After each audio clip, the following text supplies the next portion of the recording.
Kami hari ini memasuki hari Pentakosta dengan gembira, memperingati hari di mana Engkau telah tercurah dan diberikan kepada anak-anak-Mu, murid-murid-Mu, dan juga kepada kami yang hidup pada hari ini. Dan kami tahu hidup kami adalah hidup yang penuh kemenangan daripada Tuhan. Hidup kami adalah hidup yang berbeda dari waktu-waktu yang lalu, karena kami tidak berjalan sendiri.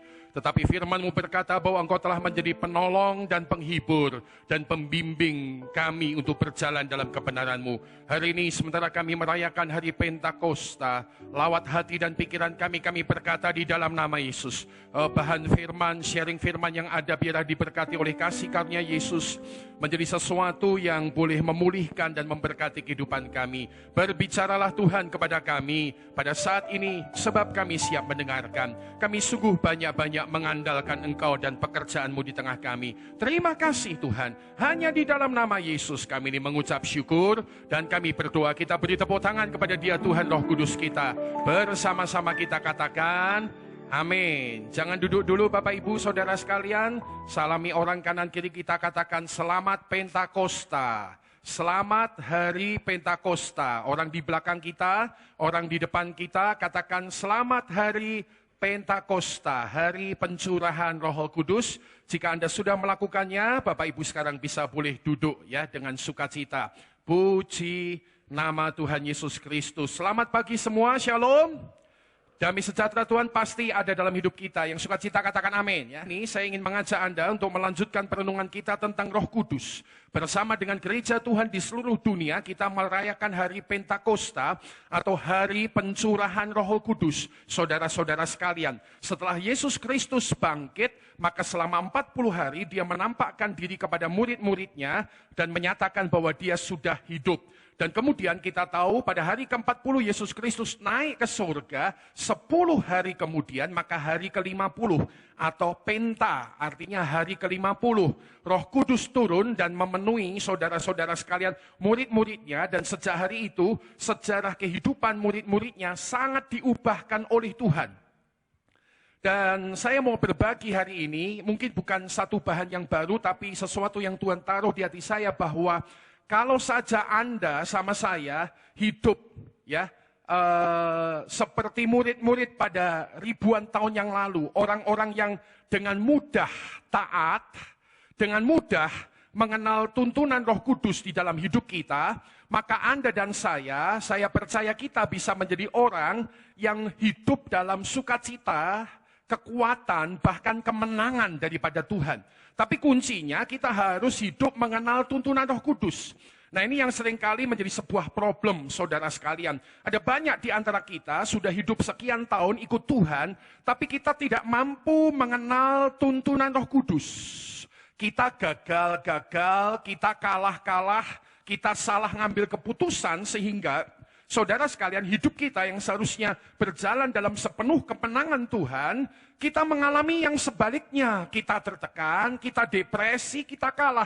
Nah, dengarkan baik-baik, ini bukan cara hidup yang Tuhan tentukan buat saya dan Anda. Saya ulangi sekali lagi, cara hidup dalam kekalahan bukan cara hidup yang Tuhan tentukan buat saya dan Anda. Cara hidup yang Tuhan tentukan buat saya dan Anda adalah hidup dalam kemenangan, yang sukacita dan mengerti, katakan amin, saudara sekalian. Dan kemenangan itu terjadi kalau kita hidup menurut pimpinan Roh Kudus. Nah, mari kita bersama-sama akan melihat bagian firman Tuhan dalam Galatia 5 ayat 25, ayat yang ada di depan memberitahu kepada kita pengantar firman Tuhan hari ini. Kita baca bersama, katakan 2-3. Jikalau kita hidup, gaman, Anda bisa lebih baik sudah liburan. Kita katakan dengan keras, 2-3. Jikalau kita hidup oleh Roh, baiklah hidup kita juga dipimpin oleh Roh. Jadi Alkitab bilang kalau kita ini ngaku orang Kristen hidupnya oleh Roh Kudus, dipenuhi Roh Kudus, ya saudara sekalian. Lalu yang penting dengan Roh Kudus itu apa?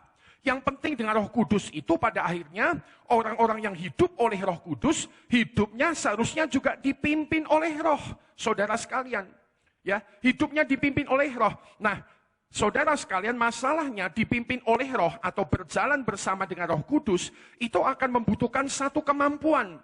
Yaitu kemampuan sekali lagi mengenal tuntunan Roh Kudus. Jadi yang penting sama Roh Kudus dalam hidup saya sama Anda itu sebetulnya gini. Setelah kita hidup dipenuhi Roh Kudus, tiap hari kita nih melangkah. Tiap hari kita berjalan. Nah, kita perlu tahu berjalan bukan dengan kekuatan sendiri, berjalan bukan dengan kemampuan sendiri, tapi berjalan bersama dengan Tuhan Roh Kudus. Allah yang menjadi konco kita itu, pribadi yang menjadi sahabat kita itu. Nah, supaya kita bisa mengetahui apa tuntunan dan pimpinannya, maka kita harus punya kemampuan mengenal tuntunan Roh Kudus. Sebab Alkitab terus-menerus menyatakan Roh Kudus itu masih mau memimpin hidup kita. Ya, dalam Mazmur 32 ayat yang ke-8, saudara sekalian, Tuhan itu mau memimpin kita. Mazmur 32 ayat 8 dikatakan, aku hendak mengajar dan menunjukkan kepadamu jalan yang harus kau tempuh. Aku, hurufnya besar. Aku hendak memberi nasihat. Mataku tertuju kepadamu. Jadi saudara sekalian, Tuhan di hidup saya sama hidup Anda itu pengen menuntun, pengen menunjukkan, pengen mengarahkan, sehingga kita punya kemenangan. Dengarkan baik-baik. Walaupun kamu punya masalah keluarga yang besar sama saya, keluarga kita bisa tetap mengalami kebaikan asal kita mengikuti tuntunan Roh Kudus. Masalahnya adalah terlalu banyak saya sama Anda ngeyel. Terlalu banyak saya sama Anda pakai pikiran sendiri, kemauan sendiri, pemikiran sendiri. Disitulah kita gagal menikmati kebahagiaan yang Tuhan siapkan termasuk dengan keluarga kita. Dalam bagian Yesaya 30 ayat 20-21 Alkitab berkata, dan walaupun Tuhan memberi kamu roti dan air serba sedikit, namun pengajarmu, Tuhanmu, tidak akan menyembunyikan diri lagi, tetapi matamu akan terus melihat Tuhan. Mari kita baca ayat 21, katakan 2-3 sekarang. Dan telingamu akan mendengar perkataan ini dari belakangmu. Inilah jalan, berjalanlah mengikutinya, entah kamu menganan atau mengiri. Ini nubuat Tuhan bagi orang Israel ribuan tahun lalu. Tapi ayat yang sama sekarang Tuhan bicara sama kita. Tuhan masih pengen nuntun. Tuhan pengen ngasih tahu inilah jalan. Berjalanlah mengikutinya. Entah kamu ke kanan, entah kamu ke kiri. Dan sekali lagi, saudara sekalian, Galatia 5 ayat 25 mengatakan bahwa seharusnya semua saya dan Anda yang hidup oleh Roh, harusnya hidup kita juga dipimpin oleh Roh. Nah, hari ini saudara sekalian, sekali lagi saya tahu saya sedang menyampaikan sesuatu yang mungkin pernah saya sampaikan, tapi rasanya Tuhan bilang coba jemaat ini dilatih lagi. Coba jemaat ini diajari lagi mengenal tuntunan Roh Kudus. Karena saudara sekalian, mengenal tuntunan Roh Kudus ini adalah hal yang penting. Akhirnya sehubungan dengan Roh Kudus. Kita tidak hanya teriak-teriak tentang urapan Tuhan. Kita tidak hanya teriak-teriak berkata penuhi aku lagi. Pertanyaannya, kalau sudah penuh lalu mau apa? Kalau sudah diurapi lalu mau apa? Kalau sudah penuh Roh Kudus, terus what? Apa yang akan membuat hidup Anda berbeda dari orang lain? Saya percaya itu terjadi ketika kita mampu terlatih mengalami tuntunan Roh Kudus dalam hidup kita. Karena itu mari kita lihat dengan cepat bagaimana Tuhan Roh Kudus sering menuntun kita. Sekali lagi saya akan punya 7 poin, semoga ini bisa dihabiskan pada pertemuan ini. Saudara sekalian, kita minta tuntunan Tuhan supaya ini dibagikan sesuai kepentingannya. Yang pertama, Roh Kudus menuntun, kita belajar dari Alkitab lewat suara audible langsung. Suara langsung, suara audible. Suara yang dapat didengar oleh telinga Anda dan saya. Dalam Kisah Para Rasul pasal 9 ayat 4-7, contoh pertama ditunjukkan oleh Alkitab, dikatakan tentang Saulus. Saulus rebah ke tanah dan kedengaranlah olehnya suatu suara kedengaran yang berkata kepadanya, Saulus, Saulus, mengapakah engkau menganiaya aku? Jawab Saulus, siapakah engkau Tuhan? Katanya, akulah Yesus yang kamu aniaya itu. Ya, lalu petunjuk Tuhan jelas kepada Saulus hari itu, telinganya mendengar, tetapi bangunlah dan pergilah ke dalam kota. Di sana akan dikatakan kepadamu apa yang harus kau perbuat. Maka termangu-mangulah teman-teman seperjalanannya. Karena mereka memang mendengar suara itu, listen, memang mendengar suara itu, tetapi tidak melihat seorang juga pun. Saudara sekalian, ini yang Tuhan ingin latih kita pertama, ya. Saudara sekalian, kita bisa mendengar suara langsung daripada Tuhan. Ya. Adam telah mengalami dalam masa kehidupannya mendengar suara langsung dari Tuhan. Abraham telah mengalami pada masa hidupnya mendengar suara langsung daripada Tuhan. Saulus, barusan kita baca di Kisah Rasul pasal 9 ayat 4-7 telah mendengar suara yang langsung dari Roh Kudus. Dan ini yang pagi ini kembali harus kita siapkan diri kita, terlatih. Ya, dengar khotbah gini nih jangan bingung-bingung, jangan gumun-gumun. Anda harus tahu bahasa saya, teknologi mendengarkan suara Tuhan itu tersedia buat kita walaupun tidak semua kita mungkin akan mengalami. Nah, mungkin saya stop sebentar ya. Saya mau coba kasih satu pengertian sebelum saya lebih jauh. Jadi ini akan mendengar suara Roh Kudus atau mengenal tuntunan Roh Kudus, ini akan sama seperti seminggu kemarin Anda mungkin bepergian dengan keluarga Anda. Anda bepergian dengan keluarga Anda mungkin naik mobil bersama dengan keluarga Anda menuju ke tempat-tempat yang asing. Dan saudara sekalian, menuju ke tempat-tempat yang asing, Anda membutuhkan petunjuk arah. Beberapa petunjuk arah dapat Anda dapatkan.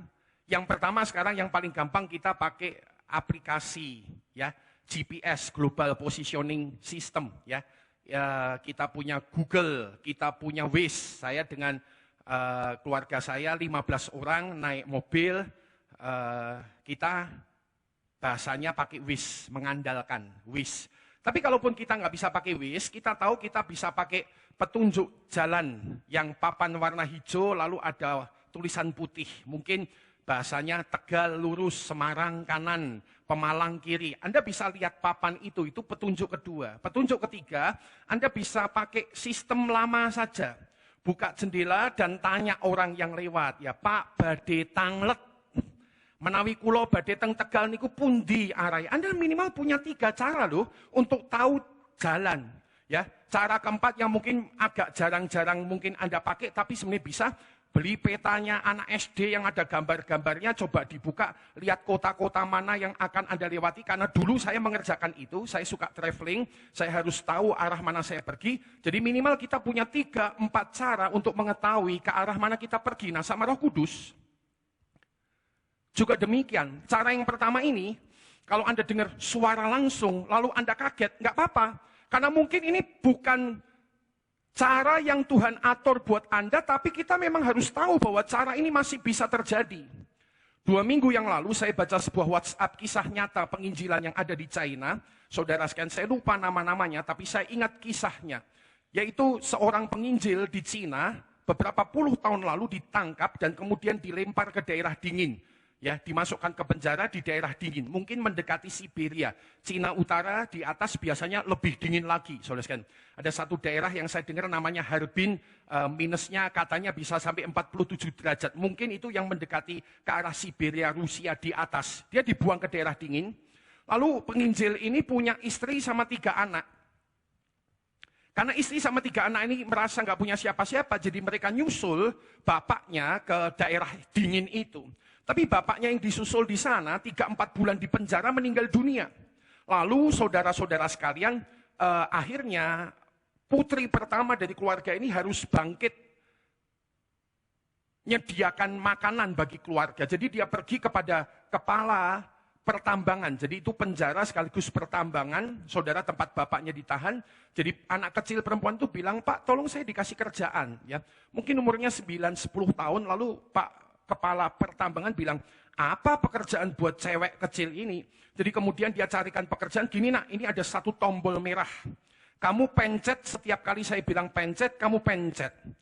Saudara sekalian, itu tombol merah adalah tombol sirene yang akan memberikan bunyi, memperingatkan seluruh area pertambangan sehingga orang-orang bisa keluar kalau ada bahaya-bahaya tertentu.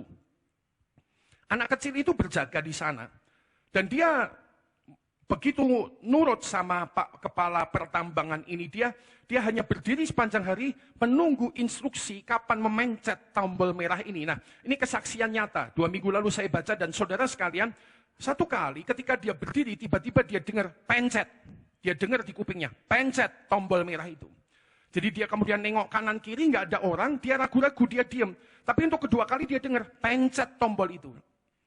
Dia lihat kanan kiri, ragu-ragu, nggak ada orang. Lalu dia teringat, wah ini jangan-jangan kayak Samuel yang dipimpin Roh Kudus. Lalu dia kembali mendengar suara itu pencet, dan kemudian dengan berani dia memencet tombol itu, saudara sekalian, dan sirene berbunyi di seluruh pertambangan. Orang-orang keluar dari dalam perut bumi, ya, keluar berbondong-bondong, dan sesampai di atas nggak ada apa-apa. Jadi kepala pertambangan tanya, apa yang membuat kamu mencet ini? Aku kan tidak kasih perintah. Dia berkata, ada suara yang menyuruh saya. Suara apa? Kita di atas baik-baik saja. Kita nggak ada masalah. Tapi di kisah itu diceritakan beberapa menit kemudian terjadi gempa yang hebat. Dan semua orang sudah di luar, goyang-goyang berjatuhan. Sementara tambangnya rubuh, saudara sekalian. Kalau hari itu gadis kecil ini tidak nurut suara langsung dari Tuhan memencetnya, maka sekitar 3.000 orang akan mati terjebak di dalam tambang pada waktu itu. Akibat itu, saudara sekalian, kepala pertambangan dan orang-orang yang ada menjadi takut akan Tuhan. Dan mereka berkata, bagaimana bisa engkau melakukan itu? Dia berkata, Allah yang aku sembah dalam nama Yesus Kristus, dialah yang menuntun aku untuk melakukan perkara itu. Saudara-saudara sekalian, sampai sekarang Tuhan masih coba berbicara kepada Anda, dan Tuhan masih mau menuntun kita yang sukacita. Katakan amin. Sekiranya kita hidup dalam tuntunan ilahi, mungkin, bukan tidak mungkin, dia bicara kepada kita lewat suara langsung untuk menuntun saya dan Anda. Kedua, Tuhan menuntun kita, Roh Kudus menuntun kita lewat suara batin. Sekali lagi, Anda mungkin pernah mendengar ini tentang inner conviction. Apa itu inner conviction? Itu sebuah konflik, sebuah keyakinan yang ditaruh Roh Kudus di dalam batin kita. Entah bagaimana, saudara sekalian, kita merasa yakin banget dari Roh Kudus, yakin pakai banget. Yakin pakai banget, sesuatu yang kalau kita pikir kayaknya khayal, tapi nyatanya terjadi. Inner conviction, ditaruh Tuhan. Satu contoh dalam Kisah Rasul pasal 6 ayat 16 ayat 6 sampai 7, ketika para rasul menginjil dikatakan mereka melintasi tanah Frigia dan tanah Galatia karena Roh Kudus mencegah mereka untuk memberitakan Injil di Asia. Dan setibanya di Misia mereka mencoba masuk ke daerah Bitinia, tetapi Roh Yesus tidak mengizinkan mereka. Bagaimana? Saya mencoba merenungkan firman ini dan mencoba mencari petunjuk. Kok apa ya? Kenapa mereka bisa tahu Roh Kudus mencegah? Kenapa? Bagaimana mereka bisa tahu Roh Kudus tidak mengizinkan mereka? Sementara saya merenungkan bagian ini, saya menangkap sebuah pengertian bahwa saudara sekalian, Roh Kudus sedang menanam sebuah keyakinan, satu konflik. Jangan ke sana, kamu pergi sana. Jangan ke sana, kamu ke sana. Nah, saudara, Roh Kudus itu ternyata bisa kerja seperti itu. Dan itu tuntunan Roh Kudus. Nah, hari ini dengarkan baik-baik, di hari Pentakosta ini yang penting bukan sekedar urapan. Bukan hanya sekedar dipenuhi, tapi pada akhirnya dituntun sama Roh Kudus di hidup saya dan Anda. Sekali lagi yang sukacita katakan amin. Dan itulah sumber kemenangan kita, konflik. Konflik. Saudara-saudara sekalian, cara checkingnya sekali lagi yang sederhana adalah terus lihat. Dalam keputusan yang Anda buat berdasarkan conviction itu ada nggak damai sejahtera dari Tuhan? Anak-anak muda, pria wanita sedang mau membentuk keluarga. Seringkali kita nggak merasa yakin dengan calon pasangan kita. Apakah ini yang terbaik daripada Tuhan? Mungkin Tuhan tidak berbicara dengan tanda-tanda yang ajaib. Tapi bagaimana kalau kita bilang, Tuhan, kasih sebuah pengertian di hatiku tentang pria atau wanita ini. Aku mau membentuk keluarga, Tuhan. Apakah dia yang daripada Engkau? Jangan hanya tertutup dengan cinta, anak-anak muda. Banyak laki-laki dan perempuan yang menipu,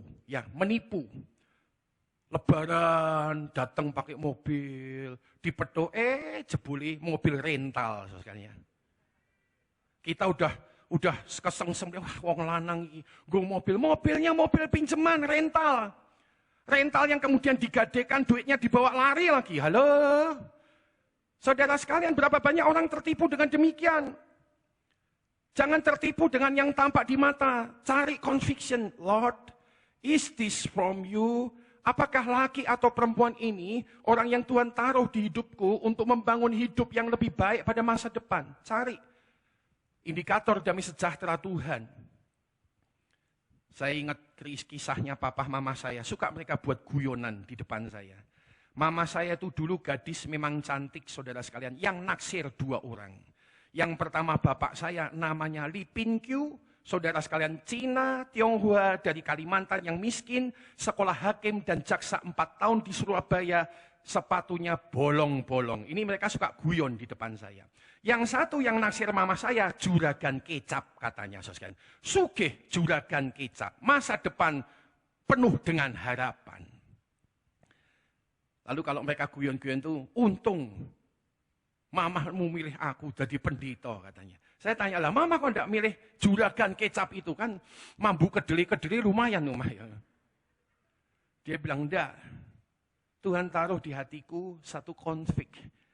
Papahmu, walaupun dia Tionghoa miskin, sepatu bolong, dia sedang sekolah hakim dan jaksa, naik sepeda. Tapi ini orangnya dari Tuhan. Nah, please, pertimbangan yang demikian. Dan saudara, saya percaya conviction dari Tuhan bisa di banyak area. Salah satu conviction dari Tuhan yang paling akhir, yang saya sempat saksikan sama Anda, kepada Anda adalah ketika kita mau dapat tanah itu. Sekali lagi sebetulnya saya secara pribadi sudah nyerah dengan tanah yang ada di depan battle area. Karena kita sudah ada 2-3 kali, tiap kali datang, nawar, selalu dinaikkan. Yang terakhir, bahkan saya sudah bawa Pak Tan Sui Chiang, saya sudah bawa Pak CC, ketemu dengan anak cucu dari keluarga itu duduk dan berembuk sekitar 2013 yang lalu, dan mereka sudah setuju dengan harga 1,650 miliar, dan kita siap melangkah. Tapi itu pun batal juga. Saya sudah habis energi dengan tanah itu. Ya, saya bilang, terima kasih Tuhan, battle area sudah cukuplah, bisa pokoknya dimaksimalkan melayani Tuhan. Tapi Tuhan punya sesuatu yang lain. Jadi kemudian mulai 2017 April, Tuhan mulai taruh sebuah konflik. Coba kamu nawar. Nah, mungkin karena saya udah kebentur-bentur berapa kali, saya nggak maju. April, Mei, Juni, Juli, Agustus. Di kantor itu, saya ingat siang-siang, sementara saya melakukan sesuatu, tiba-tiba roh Tuhan seperti ngomong tapi saya nggak dengar telinga, seperti di sini. Dia bilang, ambil atau lepas. Cuma gitu aja. Ambil atau lepas. Kaget. Saya duduk doa. Gimana Tuhan? Tanah depan itu, ambil. Kalau nggak selesai, lepas tahun ini. Kita tidak akan menikmatinya. Saudara sekalian, Anda tahu, setelah itu kita kemudian mulai bergerak. Ya, dan Anda tahu perjuangan kita nggak mudah. Bahwa Desember 2017, kita harus membayar tanggal 5 ya Pak Sisi ya, 2 miliar. Saya ingat sama Bu Liana, hari itu ngotong-ngotong 1 miliar karena banknya itu tutup di Ambarawa, banknya BRI mau tutup, padahal kita harus transfer 1 miliar. Baru seumur hidup saya ngotong-ngotong uang 1 miliar itu berapa kardus ya. Untung Ambarawa itu cuma dari BRI sana ke BCA. Kalau banknya di Ambarawa kan kayak gitu ya. BRI sebelah sana, BCA sebelah sana. Cuma sekitar 30-40 meter. Jadi itu gotong miliaran di kotak ya. Di kotak ya Liana ya. Diantar sama Satpam. Gotong 1 miliar. Saya baru tahu 1 miliar itu banyak. Saudara. 1 miliar itu banyak. Ya memang oke ya. Cuma fisiknya itu saya baru tahu. 1 miliar itu banyak. Tanggal 12 Juni besok saya akan bayar 1,2 miliar kantor BPD. Cuma main transfer. Selama ini cuma begitu ya. Tapi saudara sekalian, itu hari bawa 1 miliar banyak sekali. Tapi saudara sekalian, lewat perjuangan, walaupun itu sulit, tapi ini yang saya mau saksikan. Karena Tuhan sudah kasih sebuah conviction, walaupun sulit, tapi akhirnya Tuhan menyediakan semuanya. Kita nggak punya utang apapun. Beri tepuk tangan kepada Tuhan Yesus Kristus yang menyediakan semua berkatnya. Nomor 3. Roh Kudus menuntun saya sama Anda. Gimana caranya? Tuntunan Roh Kudus melalui firman Tuhan. Lukas pasal 24 ayat 27 dan kemudian ayat 32. Kalau kita belajar di firman Tuhan. Jadi lewat firman Tuhan, dia bisa membangkitkan tuntunan-tuntunan. Caranya ngerti gimana? Seperti ini, saudara sekalian. Lalu Yesus menjelaskan kepada mereka. Ini kisah Yesus berjalan dengan 2 orang murid yang menuju ke Emmaus. Lalu Yesus menjelaskan kepada mereka apa yang tertulis tentang Yesus. Dalam kitab suci, mulai dari kitab-kitab Musa dan segala kitab nabi-nabi. Jadi Yesus bicara firman. Lalu ayat 32 mencatat demikian. Kata mereka seorang kepada yang lain. Bukankah hati kita ini berkobar-kobar Ketika ia bicara dengan kita di tengah jalan, dan ketika ia menerangkan kitab suci kepada kita, hatinya berkobar-kobar. Jadi saudara sekalian, kalau Tuhan ngomong lewat cara yang ketiga ini, maka ini yang kita perlu tahu, bahwa pada satu kesempatan tertentu, Roh Kudus meremakan atau membuat bagian firman Tuhan itu seperti berkobar-kobar di hidup kita. Bagian firman Tuhan tertentu meneguhkan kita, bagian firman Tuhan tentu terkobar-kobar dalam hidup kita, entah itu lewat pembacaan firman atau lewat khotbah seperti ini. Saya tahu saudara sekalian, saya terus belajar memberikan yang terbaik dalam pelayanan khotbah, dan puji Tuhan, Tuhan menolong, ada cukup banyak kesaksian mereka berkata, kami diberkati oleh pelayanan Pak Gideon. Tapi saya tahu dari sekian banyak yang saya omongkan ini, tidak semua kata-kata sedang berkobar-kobar di hati Anda. Tapi entah bagaimana satu dua kata dipakai oleh Tuhan membuat Anda seperti terkobar-kobar di hati Anda. Atau ketika Anda mendengarkan khotbah di radio, atau khotbah di tape, atau di YouTube, ada banyak kata-kata yang melintas, tapi beberapa kalimat kelihatan sedang berkobar-kobar. Atau Anda baca buku. Satu kali saya membaca bukunya Joseph Prince tentang Yusuf yang diberkati oleh Tuhan. Kalimatnya banyak. Tapi satu kalimat berkobar-kobar di hati saya. Dia berkata, Yusuf diberkati bukan karena apa yang dia punya, tapi dia diberkati karena siapa yang dia punya. Itu berkobar-kobar. Maksudnya apa? Yusuf diberkati waktu dia budak di Mesir. Dia nggak punya keluarga di Mesir. Dia nggak punya kekayaan di Mesir. Dia tidak punya relasi, konco-konco di Mesir. Nggak punya sama sekali. Yusuf diberkati bukan karena apa yang dia punya, tetapi karena siapa yang dia punya. Yusuf cuma punya Tuhan. Yusuf cuma punya Tuhan. Dia tidak punya keluarga, tidak punya kekayaan, tidak punya relasi, tapi dia berhasil. Kenapa? Dia punya Tuhan. Wah, itu berkobar-kobar. Berkobar-kobar banget, berkobar-kobar pakai banget. Saya hafalkan prinsip itu, saya hidup dari prinsip itu. Aku akan berhasil bukan karena apa yang aku punya, tetapi karena siapa yang aku punya, yaitu Yesus Kristus. Saudara, Anda ketika mendengar firman, baca firman, kadang-kadang seperti itu. Satu kali tentang keluarga ya, karena kita renungannya masih Roh Kudus sama keluarga. Satu kali saya membaca ini, hai suami-suami, Efesus 5:25. Kasihilah istrimu seperti Yesus mengasihi jemaatnya. Hari itu, kalimat itu berkobar-kobar di hati sama otak saya. Berkobar-kobar serius. Dan renungannya serius, terus terang simpel. Anda yang kenal saya, kadang-kadang saya suka cerita masalah saya sama Liana di mimbar ini ya. Memang nggak terlalu bagus lah saya diingatkan sama Liana. Tapi saya tuh orang yang tidak bisa menyimpan rahasia. Jadi seneng cerita memang ya. Punya ribut sama Liana, saya cerita ributnya. Ya. Anda mungkin tahu bagaimana saya sering sharing ribut dengan Liana. Oh iya, pendeta ribut. Dan ketika saya membaca firman Tuhan itu Roh Kudus taruh di hati saya begini. Gideon, lihat. Yesus mengasihi jemaatnya sampai mati. Lah kamu Gideon, mengasihi Liana, kamu itu belum mati. Kamu tuh cuma loro hati.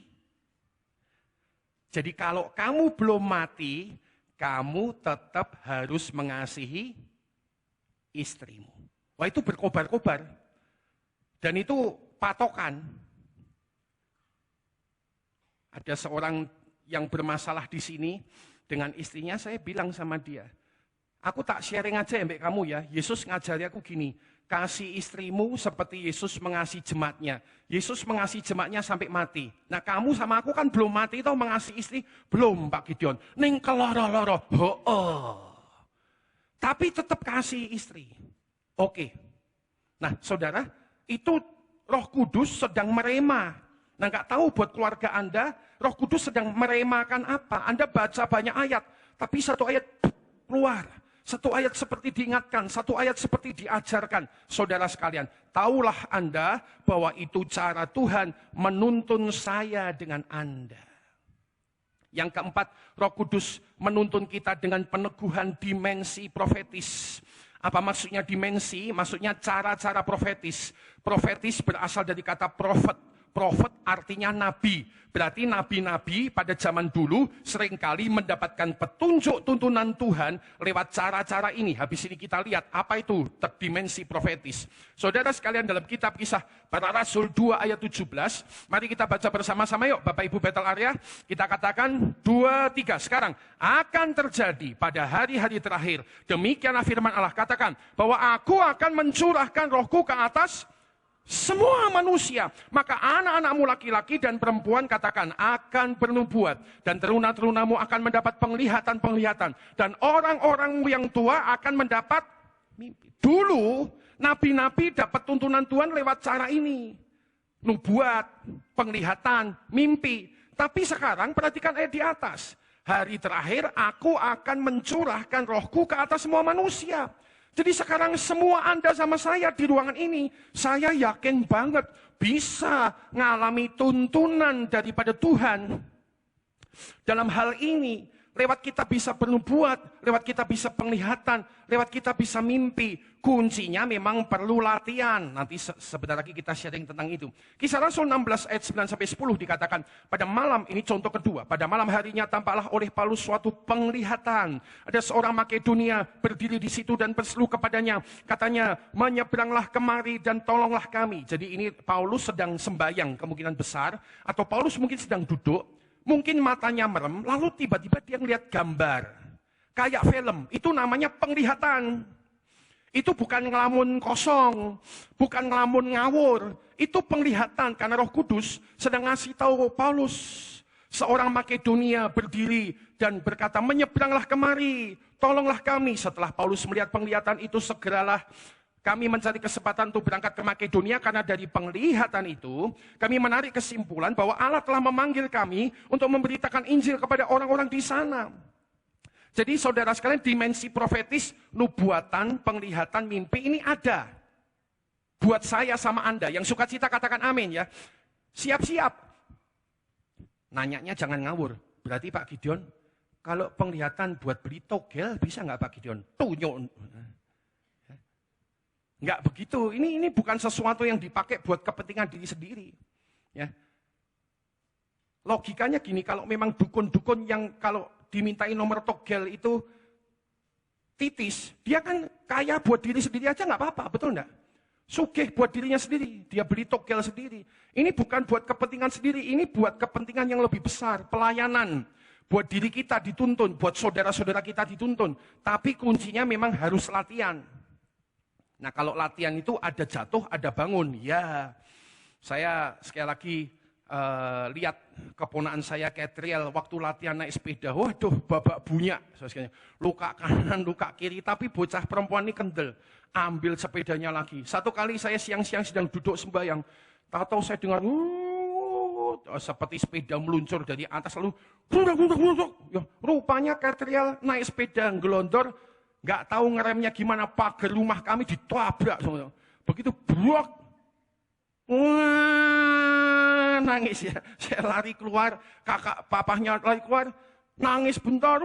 Tadi ngeremnya tidak ambil sepeda, jalan lagi. Satu kali sudah jatuh. Tahu-tahu dia bisa keliling muter halaman rumah. Saya bilang, nah gitu, bagus, lanjutkan. Latihan tuh kayak gitu.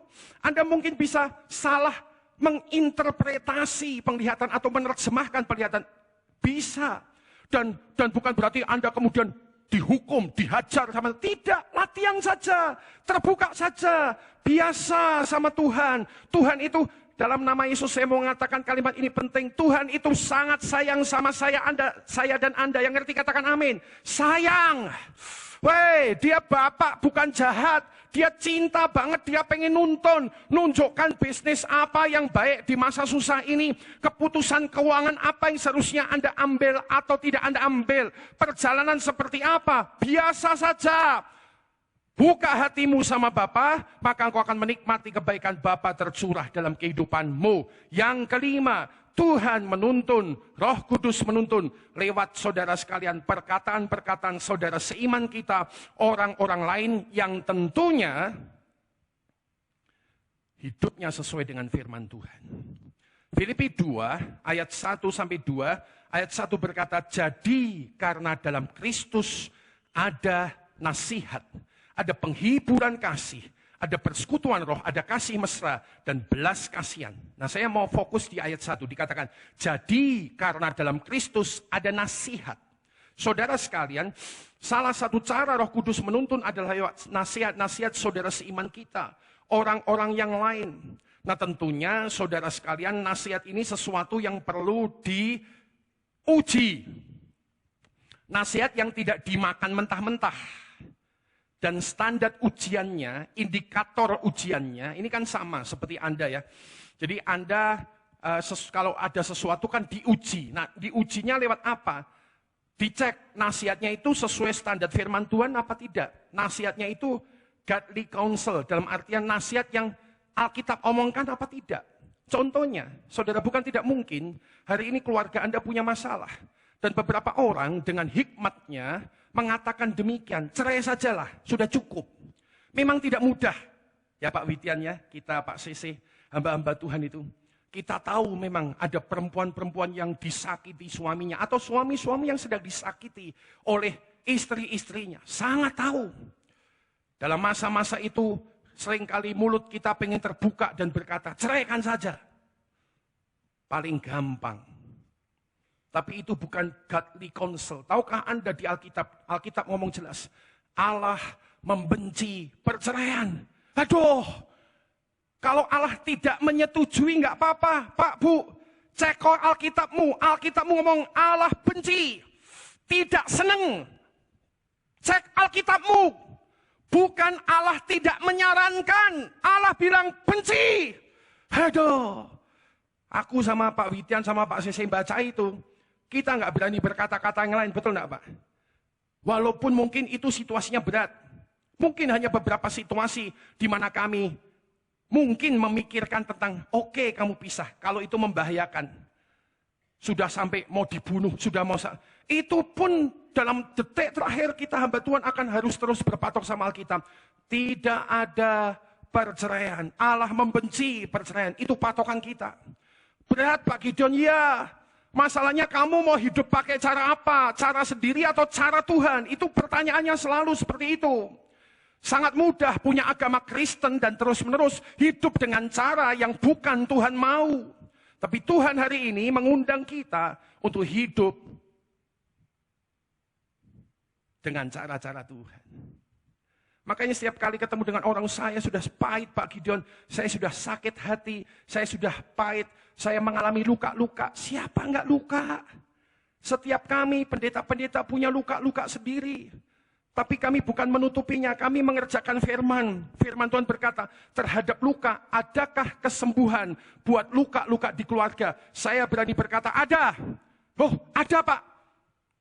Luka di hati bisa disembuhkan? Ada.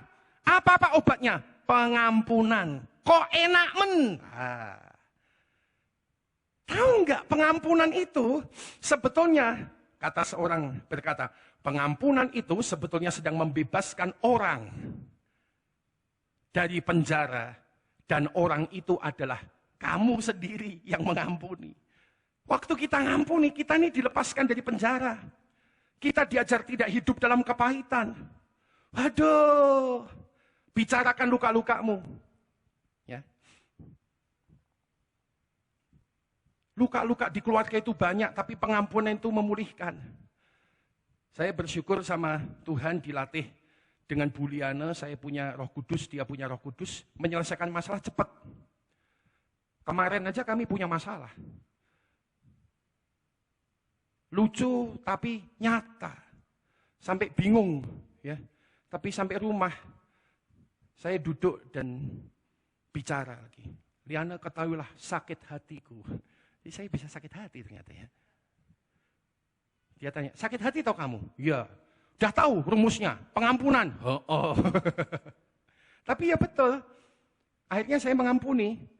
Karena saya tahu, ini kalau nggak diselesaikan, Nggak beres, ini harus beres. Pengampunan itu salebnya kita. Setiap kali ingat luka itu, ampuni lagi. Kayak ditoreh salep.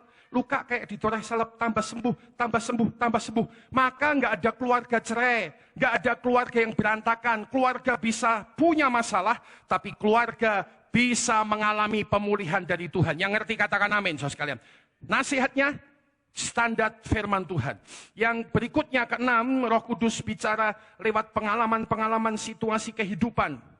Ya, di mana Roma 8 ayat 28 terus menunjukkan, meyakinkan kepada kita bahwa kita Allah selalu turut bekerja dalam segala sesuatu untuk mendatangkan kebaikan bagi saya dengan Anda. Yang setuju mengerti katakan amin.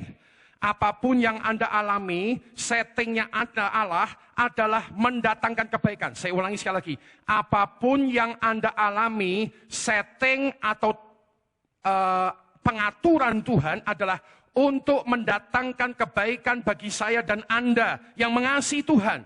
Yaitu saya dan Anda yang terpanggil sesuai dengan rencana Tuhan. Maka di tengah-tengah situasi, pengalaman kehidupan, situasi kehidupan saudara sekalian, terus kita perlu belajar untuk menanyakan pertanyaan yang tepat. Sehingga Anda bisa mengalami tuntunan Roh Kudus. Pertanyaan tepatnya sekali lagi saya ulang dengan cara sederhana adalah tanyakan apa yang engkau sedang mau arahkan ya Tuhan. Lewat situasi kehidupan, masalah-masalah, jangan hanya sekedar berontak dan ngamuk, tapi lewat situasi kehidupan sekali lagi tenang di hadapan Tuhan dan bilang, Tuhan apa?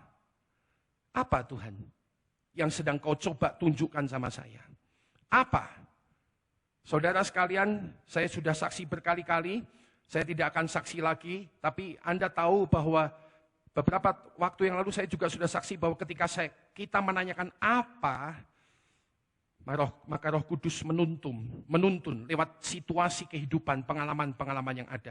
Yang paling akhir, saudara sekalian, Roh Kudus bicara menuntun kita melalui saudara sekalian kesempatan penyediaan Tuhan, God's provision. Ya.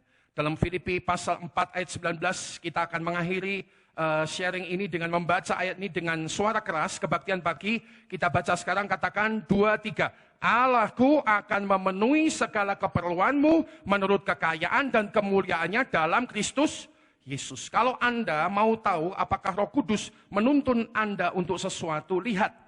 Ya, ada enggak penyediaan Tuhan di sana? Ya. Kalau itu saudara sekalian sesuatu yang memang Tuhan arahkan, maka ini yang bisa kita imani bahwa saat Tuhan menuntun, mengarahkan, maka akan ada provision, penyediaan. Gampangnya dibukakan jalan. Ingat tadi saya cerita tentang tanah itu, begitu Agustus Tuhan bilang, beli atau lepas. Langsung yang terjadi setelah itu adalah provision, penyediaan Tuhan. Dari mana kita punya uang 2,5 miliar untuk membayar, tapi nyatanya ada penyediaan, provision, penyediaan Tuhan ada. 9 tahun lalu ketika saya mau bangun rumah dengan Liane,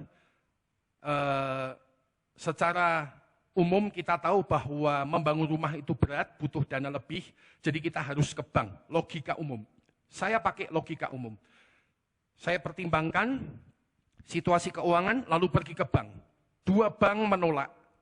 1 bank berkata, kami nolak sebab kamu pendeta. Pendeta itu sakno, saudara. Mau pinjem uang aja ditolak.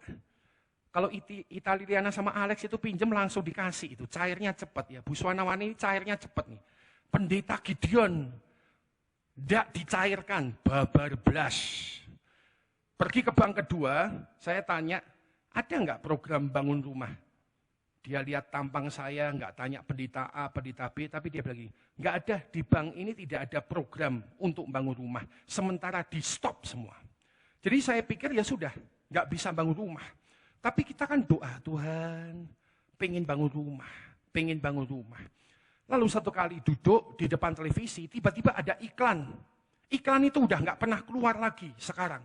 Iklan itu keluar, mau bangun rumah, pakai cara ini. Lalu rasanya Tuhan bilang, itu loh caranya. Langsung saya lihat nomor teleponnya, telepon, saya tanya, mau bangun rumah? Ya. Dia bilang bisa. Bisa. Lalu kita urus semua urusan yang ada.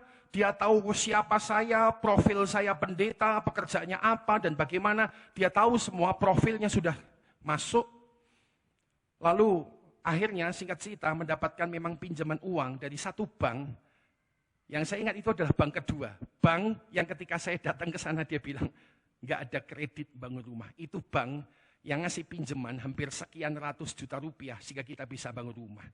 Dari situ saya tahu, kalau Tuhan mau menuntun, maka Tuhan pasti menyediakan. Yang ngerti katakan amin ya. Mengakhiri firman Tuhan pagi ini, saudara, pakai semua cara ini bersama-sama untuk memahami kehendak Tuhan. Ya. Tuhan bicara kepada Anda bisa satu atau dua cara, tapi ikuti kehendak Tuhan. Sekali lagi, apa yang paling penting hari ini, di hari pencurahan Pentakosta, bukan hanya sekedar urapan yang penuh atas hidup kita, tapi Tuhan mau membawa hidup kita di dalam segala kemenangan. Yang ngerti katakan amin, saudara sekalian. Dan kemenangan itu ada ketika kita mengikuti tuntunan ilahi dalam hidup kita. Amin. Mari bangkit berdiri dan katakan, bila rohmu bekerja. Bila rohmu bekerja, tak ada yang mampu menahannya. Ya Tuhan, pribadi yang dan mulia, tercurah tuh hati yang terbuka. Bila rohmu berkarya, hati yang keras akan dilembutkan. Hati yang keras dilembutkan. Roh Kudus, tak ada yang mampu hentikan kuasa-Mu bekerja. Inilah waktu-Mu. Inilah waktu Roh Kudus penuhi setiap hati yang haus. Ku lakukan perkara yang mustahil